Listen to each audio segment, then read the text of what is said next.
আসসালামু আলাইকুম, welcome back to my channel Fauzia's mom. আমি ফাউজিয়াস মম আজকে আবার চলে এসেছি খুবই মজাদার লোভনীয় একটি ভর্তা রেসিপি নিয়ে। তো চলুন দেখতে থাকি কিভাবে করেছি আর কিসের ভর্তা করেছি। বিসমিল্লাহ। ফার্স্টে আমি এখানে কিছু শাক নিয়েছি। এই শাকগুলো সবাই চিনে থাকবেন, এগুলো কিন্তু রাস্তার আশেপাশে, ঘরে আনাচে কানাচে, মাঠে ঘাটে বা ক্ষেতের আইলে হয়ে থাকে। এই শাকগুলোকে ছেঁচি শাক বলে, অনেকে অনেকে অ্যালেঞ্চা শাক বলে, আরও কে কী নামে ডাকে জানি না, আমাকে কমেন্টস করে জানাতে পারেন। তো এই শাকটা আমি 1 মুঠ পরিমাণ নিয়ে খুব ভালো করে ধুয়ে নিয়েছি।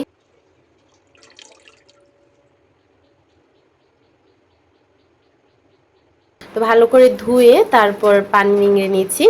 এদিকে আমি একটি প্যানের মধ্যে এই শাকগুলোকে নিয়ে নিচ্ছি। শাকগুলোকে আমি আগে সেদ্ধ করে নেব, তাই আমি এগুলো নিয়ে নিচ্ছি প্যানে। নিয়ে নিচ্ছি এখানে কাঁচা পাকা মরিচ, আপনারা শুধু কাঁচা মরিচও নিতে পারেন, চাইলে পাকা মরিচ নিতে পারেন। নিয়েছি রসুনের কোয়া, আর কিছুটা পানি দিয়ে আর স্বাদ মতো লবণ দিয়ে দিচ্ছি। ঢেকে আমি এটাকে সেদ্ধ করে নিচ্ছি। খুব বেশি সময় লাগে না এটা সেদ্ধ হতে, অনেক অল্প সময় সেদ্ধ হয়ে যায়। আমার প্রত্যেকটা রেসিপি যদি আপনাদের কাছে ভালো লেগে থাকে, প্লিজ লাইক কমেন্ট শেয়ার করতে ভুলবেন না। আর চ্যানেলটিকে সাবস্ক্রাইব করে চ্যানেলটির পাশে থাকার অনুরোধ রইল। পাশে থাকা বেল আইকনটি ক্লিক করে দিবেন, এতে করে নতুন নতুন রেসিপিগুলো আপলোড হওয়ার সাথে সাথে আপনার নোটিফিকেশন পেয়ে যাবেন সবার আগে। যখন শাকটা সেদ্ধ হয়ে গিয়েছে আর পানিটাও শুকিয়ে এসেছে, ঠিক সেই সময় এখানে কিছুটা সরষের তেল অ্যাড করতে হবে। আর সরষের তেলে এগুলোকে একটু ভেজে তারপর তুলে নিতে হবে।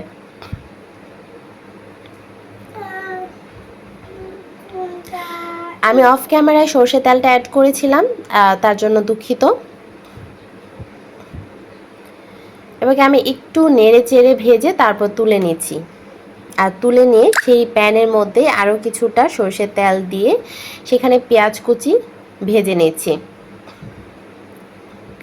সেই পরিমাণে তেলটা অ্যাড করতে হবে যেন পেঁয়াজটা খুব সুন্দর করে ভাজা হয়।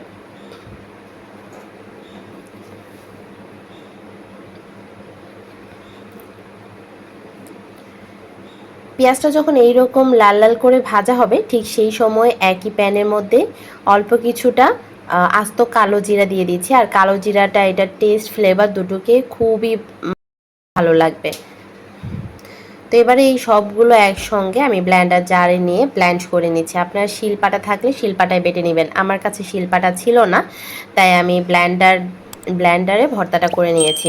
আমি আরও কিছুটা লবণ দিয়ে দিয়েছিলাম। ভর্তাটা হওয়ার পর আমি উপর থেকে আরও কিছুটা সরষের তেল দিয়ে দিয়েছি। খুবই মজার, একবার ট্রাই করে দেখতে পারেন। ধন্যবাদ সবাইকে, ভালো থাকবেন সবাই, আল্লাহ হাফেজ।